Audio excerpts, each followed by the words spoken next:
하나님께서 우리에게 주신 오늘의 말씀은 마태복음 11장 16절에서 19절, 누가복음 7장 31절에서 35절까지의 말씀입니다. 오늘은 어린이 주일, 어버이 주일, 그리고 합쳐서 가정주일로 지킵니다.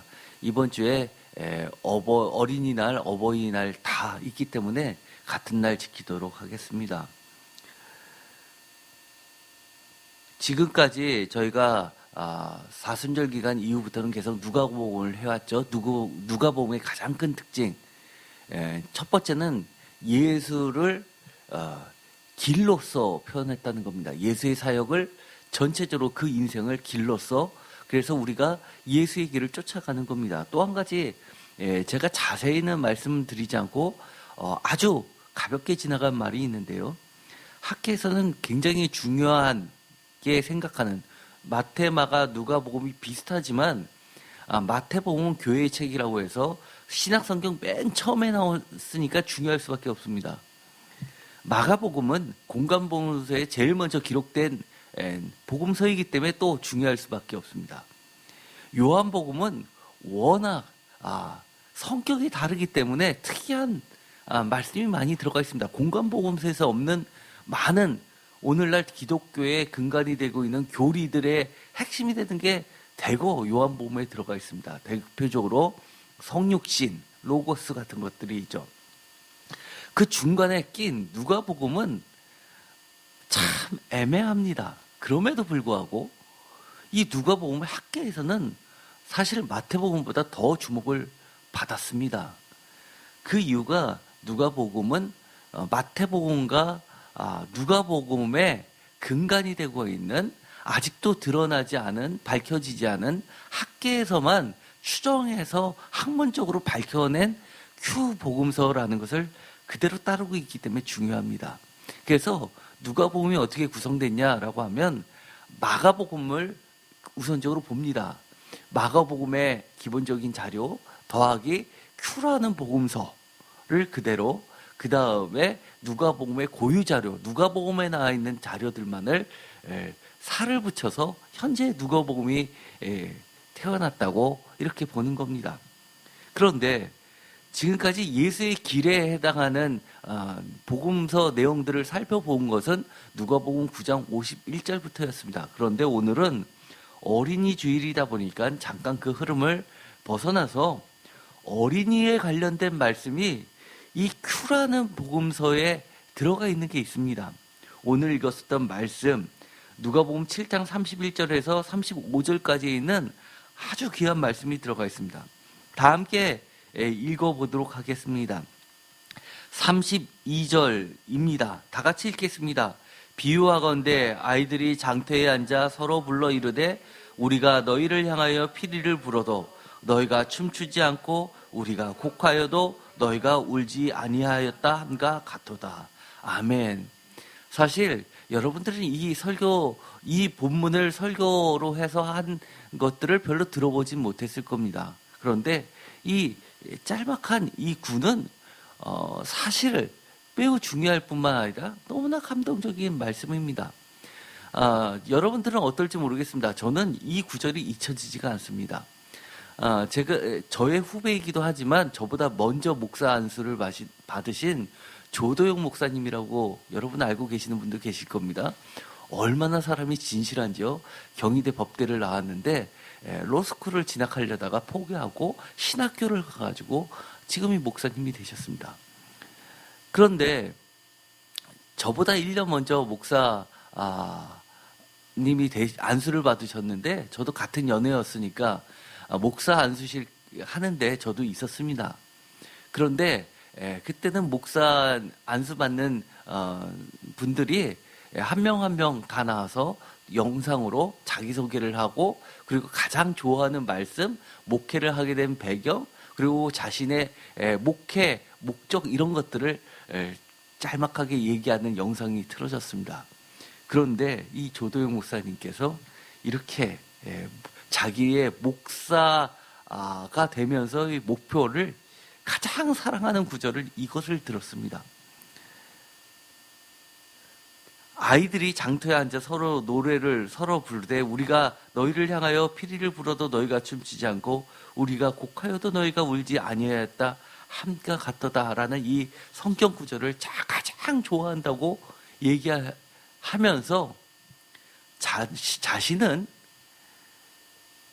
피리를 부를 때 함께 춤추고 곡할 때 가슴을 치며 우는 목회자가 되고 싶습니다 라고 얘기하고 그리고 목산스를 받으셨습니다. 저는 그게 너무나 잊혀지지 않고 감동적이었습니다. 사실 이 구절은요 매우 어려운 구절입니다. 경구 우리나라 속담처럼 매우 짧지만 이게 피리를 불어도 너희가 춤추지 않고 곡하여도 울지 아니하였다. 심지어 장터에 앉아서 피리를 부는 아이라는 아주 짤막한 글귀로서 많이 회자되는 이야기입니다. 이것은 무려 2000년 전의 속담과 같은 이야기입니다. 그렇기 때문에 우리가 현재에서 2000년이란 문화의 시간을 뛰어넘어서 이해하기는 쉽지 않습니다.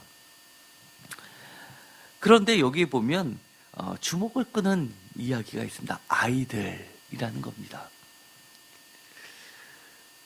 저도 이 구절을 너무 좋아하기 때문에 사실은 보통 목사님들이 주로 가장 사랑하는 구절을 할 때 많이 반복되는 구절이 마태복음 맨 끝의 말씀 내가 증인이 되리라 또는 여러 가지 요한복음 말씀 하나님이 세상을 이처럼 사랑하사 그러면서 이런 또는 내 양을 먹이라 이런 구절을 하는데 혼자서 이 구절을 이야기하겠습니다.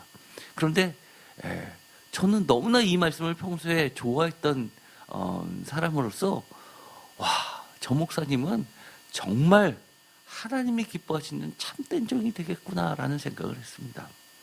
성경에 이 어린아이를 가운데 놓고 한 말씀이 사실 몇 개 구절들이 나옵니다. 많지는 않습니다. 우리가 이 어린이 주일을 맞이해서 한번 생각해 봤으면 좋겠습니다. 복음서에 나타난 어린아이의 특징들이 나타나게 되는데요. 사실은 우리가 세상에서 이야기하는 어린이라고 했을 때는 가장 첫 번째가 보호의 대상입니다. 그래서 유엔 같은 데서는 어린이 헌장이라는 것도 있습니다. 아마 선생님을 하셨던 분들은 아실 겁니다. 그렇지만 일반인들은 잘 모릅니다. 왜 유엔에서조차 어린이 헌장이라는 것을 만들었냐면 가장 위기가 찾아왔을 때 가장 큰 피해를 보는 사람이 누구냐 했을 때 어린이와 여인들입니다.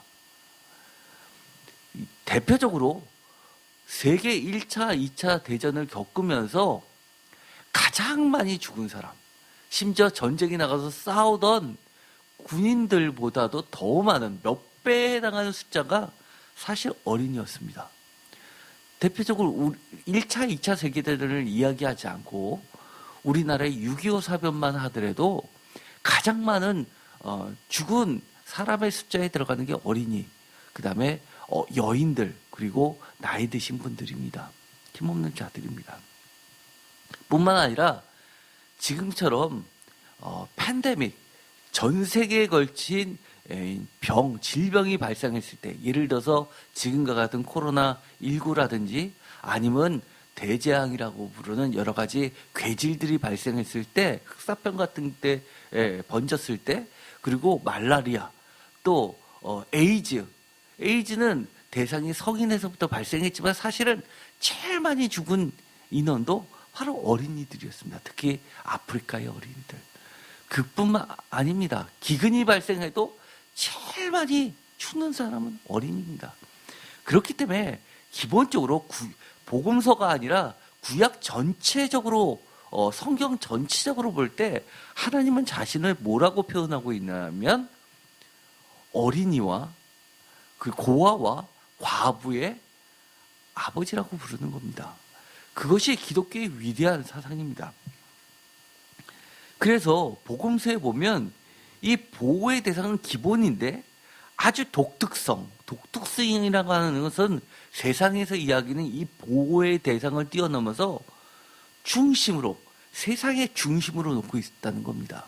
사실 어린아이가 세상에 하나님의 특별한 사랑의 대상의 중심인 것은 별로 드러나지 않습니다. 예를 들어서 숫자를 세는데 구약에서는 어린아이와 여인들은 빼고 세는 것이 대표적으로 민수기입니다. 그것은 차별이라기보다도 보호의 대상이기 때문입니다. 전쟁에 나가서 싸울 때에 불러들이는 장병의 숫자를 셀 때는 남자들만 셌습니다. 그렇다고 지금 독특성을 얘기해서 보호의 대상이라고 얘기하지 않다고 이 어린아이는 보호의 대상이 아니었다라고 얘기하는 게 절대 아니라는 것을 염두해 주십시오. 보호의 대상은 기본적인데 거기를 뛰어넘어서 세상에서 이야기하지 않는 첫 번째 독특성은 어린아이를 이렇게 주님은 중심에 놓으셨다는 겁니다. 두 번째는 천국에 들어가는 자입니다. 오히려 성경에서 들어가기 어려운 자로 표현한 자가 있습니다. 부자들. 그러죠? 낙타가 바늘 끼로 들어가는 것보다 어렵다라고 하니까 제자들이 깜짝 놀랍니다. 그러면 천국에 들어갈 수 있는 사람이 도대체 누구란 말입니까? 여러분들 그렇게 생각하십니까? 예수님처럼 어린아이여야지만 천국에 들어간다고 생각합니까? 아니면 부자들이 천국에 들어갈 수 없다고 했을 때 제자들처럼 그럼 누가 들어갈 수 있습니까? 라고 생각하십니까? 제가 보기에는 오늘날의 기독교는 그렇게 생각하지 않습니다. 예를 들어서 천국에 들어갈 때 제일 앞서서 나갈 것 같은 분을 우리가 장로로 세우는데 장로는 누굽니까? 교회에서. 각 교회에서 가면 장로 중에 어린아이 찾아볼 수 없습니다. 아예 규정에 그런 규정은 없습니다. 또 가난한 자가 장로가 된 교회 찾아보면 거의 뉴스에 나옵니다. 그렇죠? 그런데 거꾸로 주님은 부자는 천국에 들어가기 낙타가 바늘기로 들어가기보다 어렵다라고 이야기합니다. 우리는 그것에 귀를 담아야 됩니다. 그 예수님의 목소리를 지금 우리가 잃어버린다면 우리가 교회가 사실 천국으로 가는 길을 잃어버리고 있는지도 모릅니다. 또 독특성, 세상에는 그렇게 이야기하지 않습니다. 복음서에서는 주님이 복음의 비밀이 계시된 자로서 심지어 제자들도 잘 이해를 하지 못하는데 주님이 야단칩니다. 대표적으로 씨 뿌리는 자의 비유를 하고 나서 야단을 줍니다. 너희들은 왜 그런 것도 이해를 못하냐라고 풀어서 이야기해 주시는데 복음의 비밀이 계시된 자로서 제시하는 자가 어린아이입니다. 또 네 번째로 중요한 것이 있는데 어린아이 하면 바로 복음의 수용성입니다. 그래서 예수님께 다가오는 아이들을 물리치지 말라고 합니다. 그리고 안아주십니다. 예수님을 받아들이는 거에서 넘버원 어린아이입니다. 그리고 이 밖에도 예를 들어서 순수하다, 순진하다 이런 순수성, 순진성을 이야기할 때 어린아이들을 얘기하죠. 히브리어에서는 사실 순수, 순진이라는 이 영어로 하면 나이브라는 그 단어는 히브리어의 원어는요, 사실은 그거는 뭐하고 똑같은 말이냐면 성경에 순진, 순수로 번역되기도 하지만 멍청하다로도 번역되기도 합니다. 얼마나 구약에서는 어린아이가 신약 예수님에 비해서는 많이 중심에 못 서 있다는 것을 나타냅니다. 그런데 예수님이 살고 있던 헬라 시대입니다. 헬라 시대는 로마가 지배하고 그리스 문화가 지배하던 시대입니다. 주전 300년부터 해가지고 사실은 헬라 시대는 보통 중세 이전까지를 헬라 시대라고 하지만 그 문화는 중세 시대를 뛰어넘고 있고 지금의 민주주의의 근간이 되는 것도 사실은 헬라 문명입니다.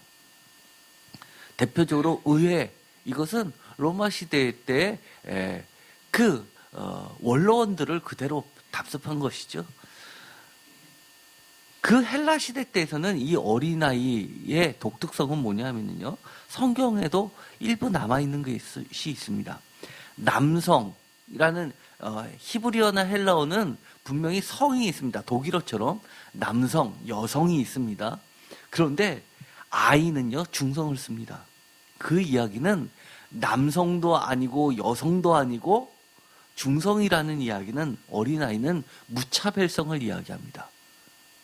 그래서 예를 들어서 이 예수님 시대에서 가까운 지금은 복음서로 들어가지 않은 예를 들어서 AD 100년에서 200년 때의 외경이라고 불렀던, 그리고 지금은 많이 뭐라고 그럴까요? 이단의 금서로 불렸던 많은 복음서들이 존재했습니다. 거기에서는 아이들이 굉장히 복음의 비밀을 맡아서 특별한 사람으로 드러나게 됩니다. 그거는 무차별성 때문에 그렇습니다. 그리고 심지어 지금은 이단으로 되어 있는 마리아 복음서 같은 데는요, 마리아가 나중에 예수님을 만나서 이렇게 이야기합니다. 저는 여자기 때문에 주님의 제자가 될 수 없어요 라고 하니까 주님이 뭐라고 하냐면 남자가 되어라 라고 명령을 하십니다. 그렇다는 얘기는 여자가 어떻게 남자가 됩니까? 차별을 뛰어넘어서 여자가 남성이 돼서 중성화돼서 남자이기 때문에 제자가 되고 여자이기 때문에 제자가 되지 못하는 것이 아니라 너는 그저 제자다라고 이야기하는 겁니다. 그런 것들이 이런 2세기 때의 복음서라고 하는 것들은 많이 중시되고 있습니다. 예를 들어 도마복음 같은 데도 그렇습니다. 그리고 심지어 예수님의 이단 시대 했던 복음서 중에서는 이 복음, 지금 우리가 정경 안에 들어가 있는 복음서에 나와 있지는 않은 어린아이의 이야기들이 대거 들어갑니다. 예를 들어서 예수님의 유아복음서 같은 데는요, 이런 것도 나옵니다. 예수님이 어릴 때 진흙으로 이렇게 하나님처럼 진흙으로 사람을 만들지 참새를 만듭니다. 그리고 나서 장난감을 만들죠. 그리고 나서 박수를 탁탁 치니까 이 참새 장난감이 진흙으로 된 참새가 살아서 확 날아갑니다. 이 이야기는 뭘 나타내냐면 예수님의 어릴 적부터 신적 능력이 있다는 것을 드러내지만 또 어떤 것도 드러내고 있냐면 이 아이, 어떤 차별도 없이 본질만을 보라는 겁니다. 원초적 예수, 이거를 이야기하는 겁니다. 그렇지만 그런 것들은 우리가 보기에도 너무 미신적 요소가 있죠. 그것을 그때는 영지주의라는 말로 불려졌습니다. 그래서 그런 것들은 다 정경화할 때 4세기 때 모든 성경을 가지고 회의를 해서 이것이 정경이다 정할 때 그런 것들은 다 빠졌던 겁니다. 그렇지만 이처럼 이 어린아이는 특별히 예수님에 있어서는 특별한 위치에 놓이게 됐습니다. 예를 들어볼까요? 누가복음 9장 47절, 예수께서 그 마음에 변론하시는 것을 아시고 바리새인들과 아니면 서기관들과 이런 사람들이 예수의 말씀에 대해서 계속 트집을 잡지 않습니까? 어린아이 하나를 데려다가 자기 곁에 세우시고 자기 곁에 세우십니다.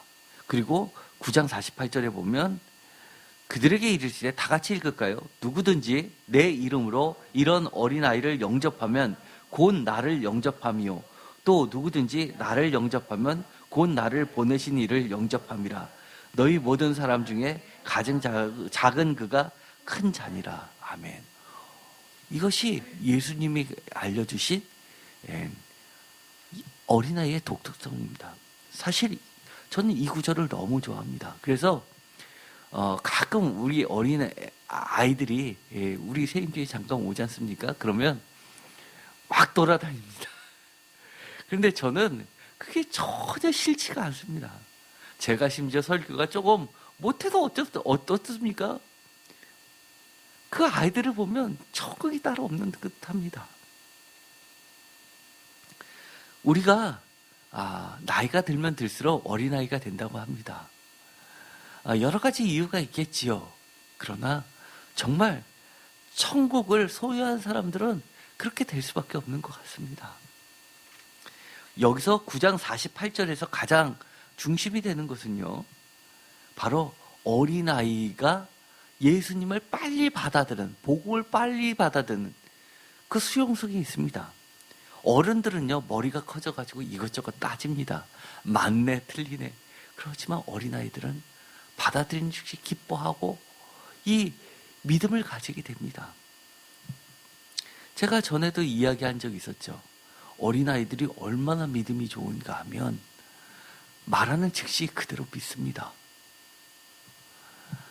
귀신이 나타났다고 쩔쩔매는 그 아이에게 차를 타도 저기 귀신이 있어 라고 하는데 엄마도 덜덜 떨고 할머니도 덜덜 떠는데 왔을 때 기도해 주면서 이렇게 얘기했습니다. 너 술래잡기 할 때 무궁화 꽃이 피었습니다 하고 딱 뒤를 돌아봤을 때 움직이는 게 보이면 그 친구는 어떻게 되는 거야? 하니까 잡히는 거예요. 죽는 거예요. 그렇지? 너가 귀신이 보였다는 이야기는 하나님께, 예수님께 기도해. 예수님, 저 귀신 죽었어요. 잡혔어요. 없애주세요. 그러면 주님이 없애주실 거야. 그것은 잡혔으니까 무서워하지 마 라고 했지만 그 다음 주에 그 아이가 자기 더 이상 귀신 안 보인답니다. 사실은 우리가 주님의 말씀, 주님만 아니라 주님의 말씀을 설교 말씀 시간에 들을 때 정말 어린아이처럼 그런가요? 우리가 어린이 주일을 맞이해서 정말 우리가 어린이 주일에 들어야 될 사람들은 어른들입니다. 우리는 주님이 하셨던 것처럼 모두 다 어린아이가 돼야 됩니다. 또 여기서 중요한 이야기가 있죠. 어린아이를 자기 곁에 세우십니다. 우리가 야고보나 요한처럼 그렇게 싸울까요? 하늘나라 가서 우편에 앉고 싶습니까? 예수님 좌편에 앉고 싶습니까? 그러려면 딱 한 가지 방법이 있습니다. 어린아이가 되십시오. 그러면 저 끝에 있어도 주님이 이리 오렴 하고 아마 무릎에 앉히실 겁니다. 마가복음 10장 14절에 이번에는 주님이 더 자세하게 이야기하죠. 예수님께서 보시고 노하시면서 어린아이를 내게 오는 것을 용납하고 금하지 말라. 하나님 나라가 이런 자의 것이다. 아예 대놓고 이야기하십니다. 그러면서 10장 15절에 다 같이 읽겠습니다. 내가 진실로 너에게 이르노니 누구든지 하나님의 나라를 어린아이와 같이 받들지 않는 자는 결단코 들어가지 못하리라 하시고, 어린아이와 같이 하나님 나라를 받들지 아니하면 우리는 하늘나라에 들어가는 것, 천국 들어가는 것 꿈도 꾸면 안 됩니다.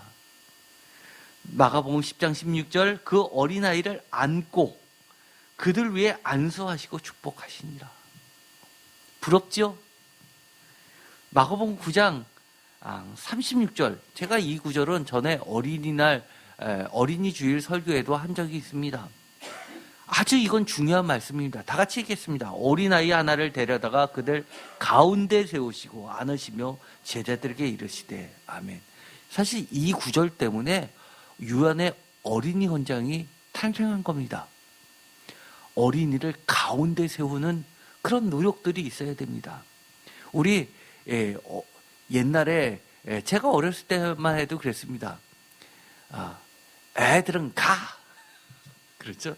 그리고 어른들 얘기하는데 애들이 막 끼어들면 야단을 치고 혼냈습니다. 유교식. 그런 거 빨리 버려야 됩니다. 우리가 기독교 안에 있는 유교, 불교, 샤머니즘 요소를 자꾸 빼놔야지만 복음이 그새서 드러나게끔 되어 있습니다. 누가복음 10장 21절, 이것은 아주 충격적인 이야기죠. 이스라엘 사람들에게 있어서는 가장 지혜자는 장로입니다. 장로는 그 마을에서 나이가 제일 많은 사람들입니다. 그런데 이렇게 이야기합니다. 다 같이 읽겠습니다. 그때 예수께서 성령으로 기뻐하시며 이러시되 천지의 주제이신 아버지여, 이것을 지혜롭고 슬기 있는 자들에게는 숨기시고 어린아이들에게는 나타내심을 감사하나이다. 옳소이다. 이렇게 된 것이 아버지의 뜻이니이다. 아멘. 장로들이 아니라, 바리새인들이 아니라, 제사장들이 아니라 하나님께서 참된 지혜를 주신 것, 알게 하신 건 어린아이들이랍니다.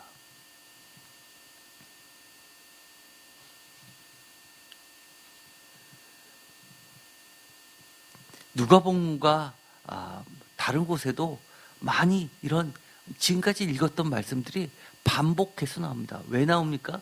그만큼 중요하다는 얘기입니다. 그런데 아주 독특하게 오늘의 본문 말씀, 장터에서 피리 부는 아이는 사실 누가복음하고 마태복음에만 나와 있습니다. 그래서 이것은 사실 글자가 원어로 봤을 때 똑같은 글자를 제가 녹색으로 쳤습니다. 어떤가요? 거의 다 똑같습니다. 틀린 글자는 이 누가복음에서는 울다라는 것을, 마태복음은 가슴을 치다라는 것을 바꾸는 거 말고는 거의 다 똑같습니다. 그렇다는 이야기는 우리가 암기를 해드려도 글자 하나하나 다 똑같을 수는 쉽지 않습니다. 그렇다는 이야기는 그들이 누가복음을 기록할 때 어떤 책이 있었다는 얘기입니다. 그 책을 보고 적었다는 이야기가 됩니다. 그래서 이렇게 글자, 예를 들어서 영어를 보면요, 2인칭일 때는 원형, 3인칭에는 s를 붙이지 않습니까? 그것까지 다 똑같습니다. 분사형도 똑같고요. 다 똑같은 거를 모아서 만든 것이, 학자들이 추린 것이 Q라는 겁니다. 그런데 이 구절을 보면요, 아이에 대한 이야기가 나오는데요. 이게 아주 독특합니다. 어떤 면에서 독특할까요? 이것은요, Q라는 걸 하나 더 중요한 이야기가 있는데, 이 Q라는 거를 보면요, 우리처럼 이렇게 복음서에 이야기식으로 되어 있지 않고요, 어떤 자문처럼 경구식으로 되어 있다는 게 특징입니다. 그것에 스토리를 붙인 게 복음서입니다. 그렇기 때문에 단점은요, 경구식으로 되어 있기 때문에 상황을 우리가 모릅니다. 어떤 상황에 이 말을 했는지 모릅니다. 그래서 이 상황을 어떠냐에 따라서 이 메시지가 달라지는 것들이 많죠. 예를 들어서 내가 새벽을 깨우리로다 라는 이 구절이, 예를 들어서 혁명가가 외쳤다면 이 내가 새벽을 깨우리로다 라는 이야기는 사실은 새 시대를 열겠다는 이야기가 되고요. 내가 새벽을 깨우리로다 라고 하는 이야기는, 예를 들어서 교회에서 철야하는 사람들한테 이야기는 어떤 뜻이 됩니까? 개혁을 이야기하는 것이 아니라 이제 하나님이 너의 기도에 대해서 응답하실 때가 됐다라고 선언하는 겁니다. 그렇기 때문에 똑같은 말이라 해도 상황이 어떤 상황이라는 것이 중요한 것이죠. 이 Q라는 것이 학계에서 아까도 이야기했지만 주목을 받는 것이요. 형성 시기를 빠른 시기는 50년, 가장 늦은 시기를 200년으로 보고 있습니다. 복음서는 가장 빠른 게 65년으로 보고 있죠. 그런데 이 마태복음하고 누가복음은 거의 100% 일치하고요. 도마복음은 70%, 그리고 마리아복음은 이 Q하고 거의 50%가 일치합니다. 상당히 많이 일치하는 거죠. 상황만 틀릴 겁니다. 그러다 보니까 메시지가 많이 복음서하고는 다른 내용으로 흘러 들어갑니다. 어쨌든 간에요, 이 Q라는 것을 오리지널 복음서로 보는 견해도 있고 그렇지 않습니다. 왜냐하면 복음하면 제일 중심이 되는 게 십자가와 부활인데, 이 Q라는 것에서는 그것이 빠졌다라고 해서 복음서가 될 수 없다라고 하는 주장. 그런데 이 Q에 유일하게 십자가 이야기가 나온 게 있습니다. 마태복음 10장 38절, 마태복음 16장 24절에 보면 또 자기 십자가를 지고 나를 따르지 않는 자는 제자가 되지 못한다라는 것이 Q의 말씀인데, 누가복음에 보면 14장 27절에 누구든지 자기 십자가를 지고 나를 따르지 않는 자도 능히 내 제자가 되지 못하리라 라는 구절이 딱 하나 들어가 있습니다.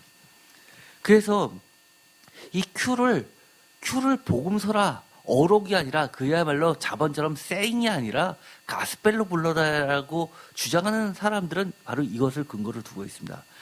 저도 사실 이거에 대해서 지지를 하는 편인데요. 왜냐하면 예수님이 살던 시대에 십자가는 굉장히 금시되었던 주제였습니다. 그래서 이상하게도 로마 시대 때 역적들, 황제에 대항했던 반란을 일으켰던 사람들을 십자가형에 처해서 죽게 했었던 사람이 많이 있습니다. 예를 들어서 노예들이 반란을 일으킨 경우도 있었죠. 그런데 이런 경우들을 문학적 주제로 다른 문학이 지금까지 남아있는 게 하나도 없습니다. 오로지 이 성경만이 남아 있습니다.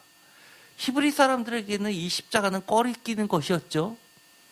그렇다는 이야기는 유일하게 십자가가 이 문학, 이런 글로서 남아있는, 그러면서 중심에 세운 것은 이 성경뿐이 없는 겁니다. 그런데 이 큐에 남아있기 때문에 사실 이렇다라고, 중요하다라고 볼 수밖에 없습니다. 그런데 이 모든 배경이 사실 큐가 또 주목받는 것은 예수님을 어떤 식으로 표현했냐면 지혜자로서 표현했습니다. 이것은요, 잠언서 대표적으로 8장에 있는 말씀이 근거가 된 겁니다. 이 구절은 굉장히 중요합니다. 다 같이 읽겠습니다. 대저 나를 얻는 자는 생명을 얻고 여호와께 은총을 얻는 것이니라. 그러나 나를 잃는 자는 자기의 영혼을 해하는 자라. 나를 미워하는 자는 사망을 사랑하느니라. 아멘. 여기서 나는 지혜를 이야기합니다. 그래서 잠언은 다 지혜서라고 이야기합니다. 나중에 이 또 한 가지 구절이 나오는데요. 가장 중요한 말씀입니다. 잠언서 8장 30절 다 같이 읽습니다. 내가 그 곁에 있어서 창조자가 되어 날마다 그의 기뻐하시는 자가 되었으며 항상 그 앞에서 즐거워하였으며. 여기서는요, 이 지혜가 창조자라고 합니다. 원래 창조자는 누굽니까? 하나님인데 하나님 외에 지혜자를 창조자라고 부르는 게 유일하게 구약 정체에서 여기 한 구절 나옵니다. 그런데 이것이 근간이 돼서 예수님을 지혜자라고, 참된 지혜자라고 이야기하는 것이 바로 큐입니다. 그래서 오늘의 말씀을 볼 때 맨 끝에 말씀, 이 장터의 이야기를 하고 35절 한번 볼까요? 다 같이 읽어보겠습니다. 지혜는 자기의 모든 자녀로 인하여 옳다함을 얻느니라. 아멘. 사실 이 전에 말하고 이 35절하고는 전혀 관련이 없는 말씀처럼 보이는데 여기서도 지혜라는 이야기를 나옵니다. 바로 예수님이 하셨던 말씀은 참된 하나님의 말씀으로서 지혜는 자기의 모든 자녀로 인하여 예수님의 제자들에 의해서 이것이 증명된다고 이야기하는 겁니다. 이 무엇이요? 아이들의 장터에 앉아서 피리를 부는 이야기가 참된 지혜라고 이야기를 하는 겁니다. 그렇기 때문에 이 큐는요, 비록 어록 형태로 구성이 되어 있다 하더라도 잠언의 성서적 근거를 두고 예수님의 말씀을 처음부터 이렇게 어떤 마가복음처럼 어떤 행전으로 기록한 것이 아니라 어록 형태로도 남아있을 수 있었던 겁니다. 왜냐하면 예수님이 참된 지혜이기 때문입니다. 그래서 이 큐라는 걸 보면 이렇게 목록으로 되어 있습니다. 예를 들어서 오른뺨을 치거든 꾸고든 하는 자들에게 비판하지 말라, 이런 식으로 마치 다 잠언서처럼 이렇게 기록이 되어 있습니다. 그리고 여기서 보면요, 순서를 보면 우리가 읽었었던 말씀이 누가복음 오늘 7장 31절이죠.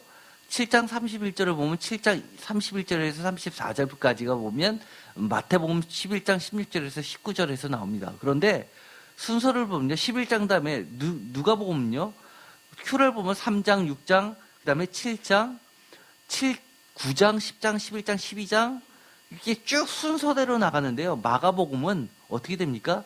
11장 다음에 8장 나오고 9장 나오고 10장 나오고 다시 6장 나오고 순서가 뒤바뀌어 있죠. 그래서 학자들은 이 누가복음을 기준으로 큐를 해서 이렇게 번호를 맨 왼쪽에 넣었습니다. 그래서 사실 7장 31절에서 있는 장터에서 피리를 부르는 아이들은 Q29 이런 식으로 부릅니다. 어쨌든 간에 이것은 이렇게 넘어가고요. 오늘의 말씀으로 가겠습니다. 오늘의 말씀을 보면요, 이렇게 되어 있습니다. 32절 다 같이 읽겠습니다. 비유하건대 아이들이 장터에 앉아 서로 불러 이르되 우리가 너희를 향하여 피리를 불어도 너희가 춤추지 않고 우리가 곡하여도 너희가 울지 아니하였다 함과 같도다.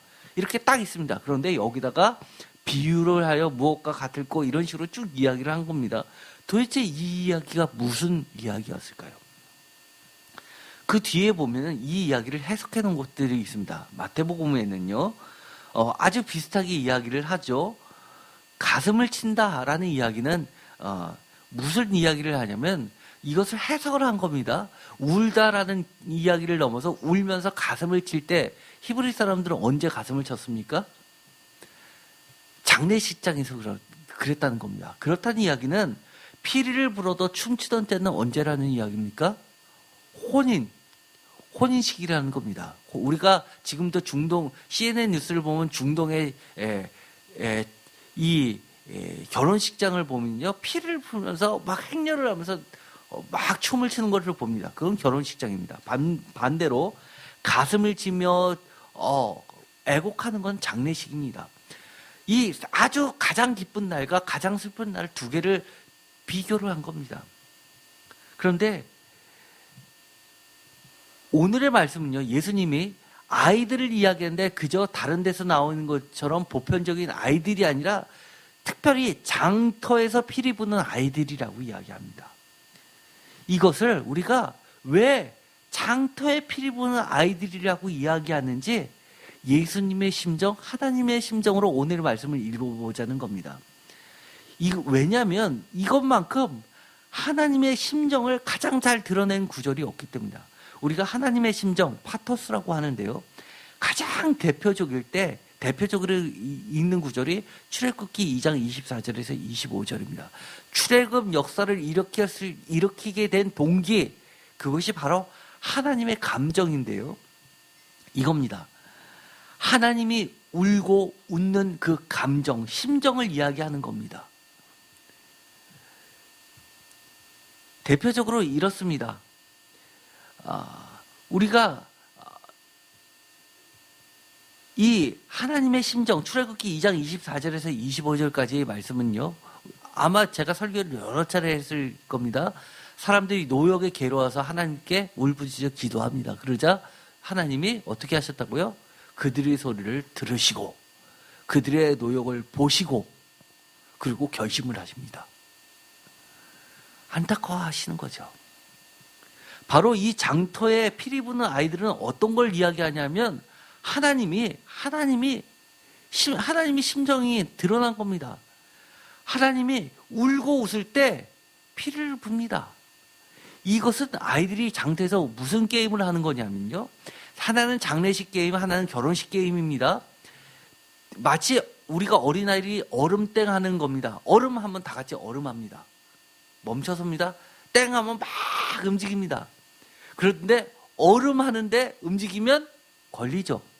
그것처럼 아이들이 피를 막 부르면 막 춤을 추는데 갑자기 곡을 합니다. 그러면 다 같이 이렇게 가슴을 치고 울어야 되는데 하면서 흉흉을 해야 되는데 거기서 춤추는 애들이 있으면 그건 순례가 되는 겁니다. 그런 게임입니다. 그것이 히브리 사람들의 게임입니다. 어린아이들이 즐겨하는 게임입니다. 그런데 하나님이 피리를 불었습니다. 이 세상에서. 그러면 어떻게 해야 됩니까? 여러분들은 어떻게 해야 됩니까? 하나님이 막 피를 부고 즐거워하십니다. 그러면 어떻게 해야 됩니까? 춤을 추고 여러분들을 기뻐하는 겁니다. 그런데 하나님이 기뻐할 때 여러분들이 만약에 아이고 했으면 어떻게 됩니까?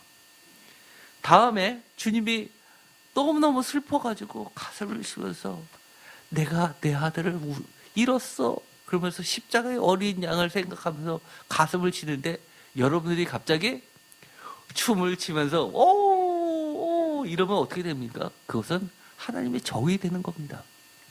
그런데 사람들은 어땠냐 하면요, 하나님이 울고 싶을 때 같이 울고 하나님이 웃고 싶을 때 같이 웃는 게 아니라 세상 사람은 자기네들 기준대로 그렇게 자기네들의 방식대로 울고 웃었다는 겁니다.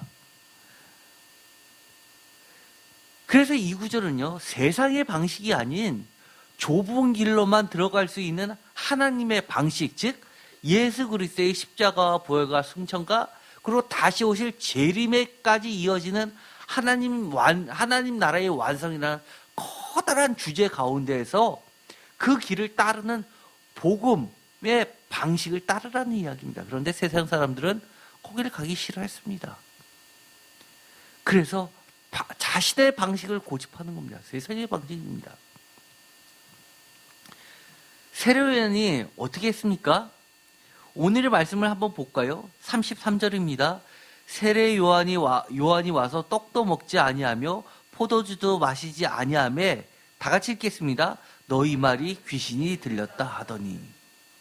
34절 인자는 와서 먹고 마심에 다 같이 읽겠습니다. 너희 말이 보라 먹기를 탐하고 포도주를 즐기는 사람이요 세리와 죄인의 친구로다 하니. 이해되시나요? 세례 요한과 예수 그리스도의 첫 복음의 메시지는 다릅니까? 사실 같습니다. 세례 요한이 이렇게 외쳤죠. 회개하라. 천국이 가까이 왔다라고 외쳤습니다. 예수님도 똑같은 말씀을 하셨습니다. 회개하라. 천국이 가까이 왔다라고 기록된 데도 있고 반대로 천국이 가까이 왔다. 회개하라 라고 했던 본문도 있습니다. 천국이 가까이 왔다는 얘기는 뭐입니까? 예수님이 이 땅에 오셨다는 이야기입니다. 그러니 너희들은 회개하라는 겁니다.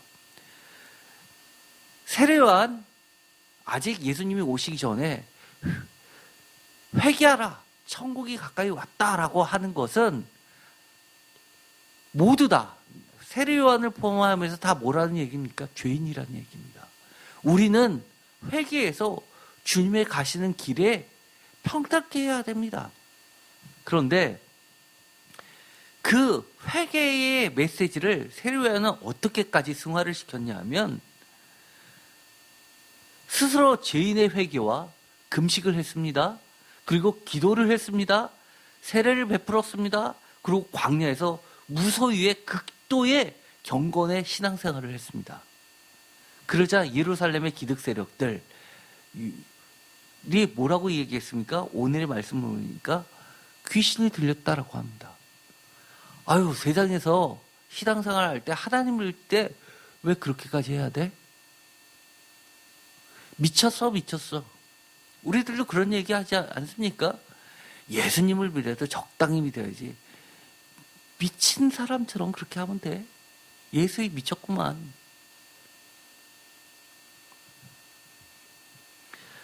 반면에 똑같은 메시지를 예수님이 전했습니다. 이번에는 천국이 왔습니다. 복음입니다. 기뻐합니다. 그러자 사람들이 뭐라고 했습니까? 이제 금식도 하지 않고 먹고 마시니 예수님은 죄인들의 친구라고 비난합니다. 천국이 기쁜 소식을 전하면서 기쁘니까 지금은 장례식장이 아니라 혼인잔치니까 포도주도 같이 나누고 대표적인 게 예수님의 첫 번째 사역 가나의 포도원 잔치 아닙니까?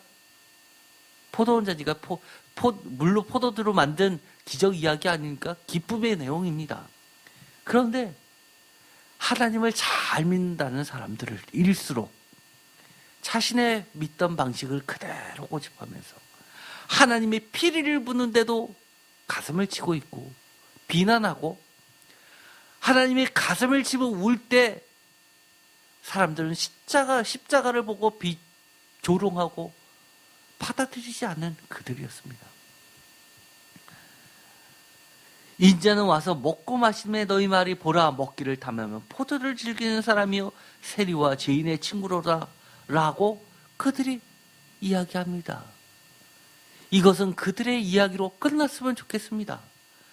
더 이상 여러분의 이야기가 아니길 바랍니다. 여러분도 이러십니까? 여러분도 이러십니까?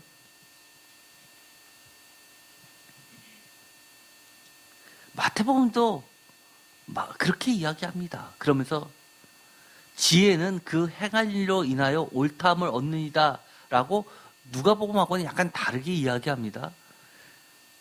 누가복음의 이야기 지혜는 자기의 모든 자녀로 인하여 옳다함을 얻느니라 라는 말이 너무 어려우니까 좀 풀어서 해석을 해줍니다. 지혜는 그것이 한 일로 그 옳음이 증명된다 라고 이야기합니다. 여러분들은 이러지 않으셨다고요? 여러분은 이러지 않으셨다고요? 사실 우리가 신앙생활을 하면서 주님이 오셔서 나에게 직접 얘기하시면 내가 그 말 듣는데, 목사님이 얘기하니까 인간적인 이야기지라고 해버린 적 없으셨습니까? 주님이 와서 여러분한테 이거 좀 해줘라고 이야기할 때 여러분들 거절할 사람이 누가 있겠습니까? 그러나 교회가 여러분에게 손을 내밀면서 세상을 위해서, 교회를 위해서 이렇게 합시다라고 이야기할 때, 나는 지금 바빠요. 나 지금 이거 해야 돼요. 누구의 중요한 일이 있어서 오늘 안 돼요. 라고 얘기한 적 없으십니까?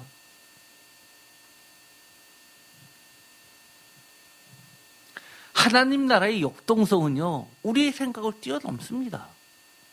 그러나 그 앞에서 우리들이 설정해 놓은 방식 그대로 하나님의 역사하심을 내 기준대로 잣대질하고 있지는 않은지 우리는 돌아봐야 됩니다. 어린이 주일을 맞이해서 주님은 이렇게 분명히 얘기하셨죠. 복음은 어린 아이들과 같지 않으면 천국에 들어갈 수 없다라고 했는데, 우리는 아직도 어린 아이가 되기를 거부합니다. 내가 똑똑해고, 내가 돈이 더 많고, 내가 헌금 안 하면 개척교회 운영 안 될 것 같고. 그렇지만 새인교회 보십시오. 지금까지 한 번도 자빠진 적 있습니까? 하나님이 알아서 복음을 사랑하고, 또 교회를 사랑하고, 또 주님을 사랑하고, 또 하나님을 사랑하고, 또 천국에 들어가려고 애쓰는 자들에 의해서 적은 수지만 지금까지 이렇게 말씀에 굳건히 서가고 있지 않습니까?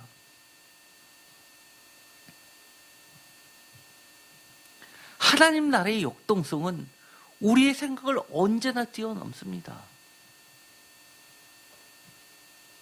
혹시 우리가 말하는 하나님의 역사하심과 은혜가 하나님의 방식이 아닌 세상의 방식과 기쁨을 가지고 하나님의 역동성을 막고 방해하고 있지는 않습니까? 예를 들어서 내가 기도했더니만 하나님이 응답해 주셔서, 내가 기도했더니만이 하나님이 응답해 줬어보다 항상 먼저 있지는 않았습니까? 크고 작은 걸 떠나서 하나님이 응답해 주셨다는 것은 비록 이렇게 이야기할 수도 있습니다. 나는 이렇게 기도했지만 하나님이 이렇게 응답해 주셨어. 내가 시간이 지나고 나니 내 기도가 얼마나 어리석었는지 주님이 나를 나쁜 길로 가지 않게 하시고 이런 식으로 하나님의 길로 인도해 주셨어. 이것이 주님의 응답이었어 라고 우리가 고백할 수 있게 됐으면 좋겠습니다. 하나님이 춤추라고 피리 부실 때 함께 기뻐하고 춤을 추면서 하나님이 울라고 장승곡을 부르면 우리 모두 다 같이 가슴을 치고 따라 우는 것이 바로 복음이고 하나님 나라이고, 그것이 바로 예수님이 이 땅에서 하셨던 거룩한 사역이었다는 것을 우리가 먼저 깨닫고 우리도 제자로, 성도로 예수님이 가셨던 그 길을 가야만 됩니다. 내가 주님의 말씀을 잘 안다고요? 사실 저는 여러분들 그렇게 보지 않습니다. 한참 모자랍니다. 그러나 저는 여러분들 무시하지 않습니다. 왜냐하면 하나님의 역동성은 여러분들을 어떻게 쓰실지 모르기 때문입니다. 제가 50이 넘어서 목회를 시작했는데 여러분들은 60이 넘어서 70이 넘어서 주님이 부르실 수도 있습니다. 갑자기 모든 짐 싸들고 선교하겠다고 나설 수도 있습니다. 주님이 부르실 때 우리는 언제나 준비가 되었으려면 제일 먼저 해야 될 것, 어떤 행위가 아니라 주님이 뭐라고 말씀하셨는지, 주님은 어떤 것을 기뻐하시는지, 그리고 그 행간에 있는 것, 가장 중요한 것, 하나님은 심정이 어떠하셨는지를 우리가 먼저 배워야 되지 않겠습니까? 우리가 지난번 예루살렘을 보시면서 우실 때 왜 우셨는지 제가 여쭤봤습니다. 우리가 복잡하게 이렇군저렇군 학계에서는 어떻고 저쩌고 하게 하는 이유, 다 우리가 정확하게 하나님의 말씀을 내 생각대로 아는 것을 막고자 그렇게 하는 거 아닙니까? 어떤 분이 그 설교를 듣고 이렇게 이야기하더군요. 하나님이 왜 우셨을까라고 할 때 자신은 이렇게 생각했답니다. 하나님이 우셔서 예수님도 우셨던 거 아니냐고. 그 행간, 하나님의 파토스를 결론적으로는 읽게 하기 위해서 우리가 다 이렇게 복잡하게 간 겁니다.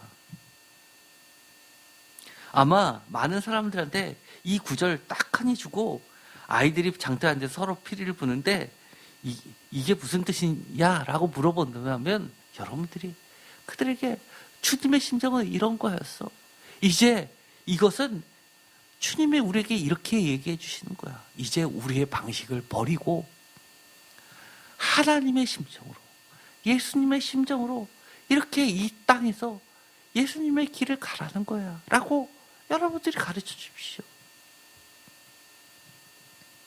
주님은 이렇게 거룩한 길 위에서 하나님 나라를 완성하는 그 길 가운데 제자를 보내셨고 교회를 세워주셨고 주님의 일을 지금도 계속 하고 계십니다. 예수님이 심지어 나를 배척하는 것은 아버지 하나님을 거부하는 것이라고 말씀하셨습니다. 지금도 주의 종들과 교회와 성도들에게 똑같은 말씀을 해주십니다. 예수를 거절한 것은 용서를 받을 수 있지만 성령을 회방하는 것은 결코 사함을 받지 못한다는 말씀까지 해주셨습니다. 이 말씀은 경고입니다. 심판의 경고입니다. 이 이야기는 교회가 이렇게 예배 가운데 목사님을 통해서 하나님의 말씀을 있는 그대로 선포하는 말씀을 여러분이 거부하는 것은 곧 성령을 회방하는 거라고 이야기해 주시는 겁니다. 또 이 말씀을 듣고 여러분이 세상에 나가서 가정에서, 직장에서, 친구들 사이에서 이 말씀을 전했을 때 그 말씀을 거부하면서 에이 무슨 소리야 라고 하는 사람들에게도 해당하는 말씀입니다.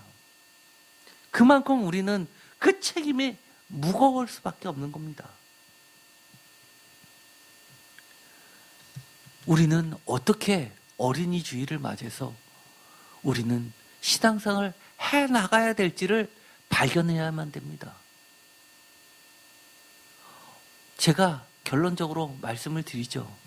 주님은 성경에 보면 아까도 이야기한 것처럼 많은 어린아이의 이야기를 하면서 복음을 얘기해 주셨습니다. 그러나 오늘은 특별히 이 장터에서 앉아서 피리를 부는 아이들의 이야기를 통해서 우리에게 이렇게 이야기해 주시는 겁니다. 세상의 기준대로가 아니라 너가 살아왔던 삶의 방식대로가 아니라 하나님의 심정으로 복음의 길을 가라라는 겁니다. 여러분들 모두 장터에 앉아서 서로를 피리를 불고 노는 어린 아이들이십니까? 아니면 최소한 그런 어린 아이들이 되고 싶습니까? 왜 대답이 없으십니까? 장터에 앉아서 피리를 부는 어린 아이들이 되고 싶습니까? 되고 싶지 않습니까? 답 네라고는 해야죠. 되고 싶다, 안 되고 싶다. 그거에 대해서 대답도 못 하십니까? 너무 무섭습니까? 그렇게 못 살 것 같아서? 저도 그렇습니다. 자신은 없지만 주님이 뭐라고 했습니까? 수용성, 어린아이가 되라는 것은 어린아이들이 내가 할 수 있어서 할 수 있다고 그럽니까? 애들한테 물어보십시오. 너 잘할 수 있죠? 네! 그게 어린아이들의 특징 아닙니까?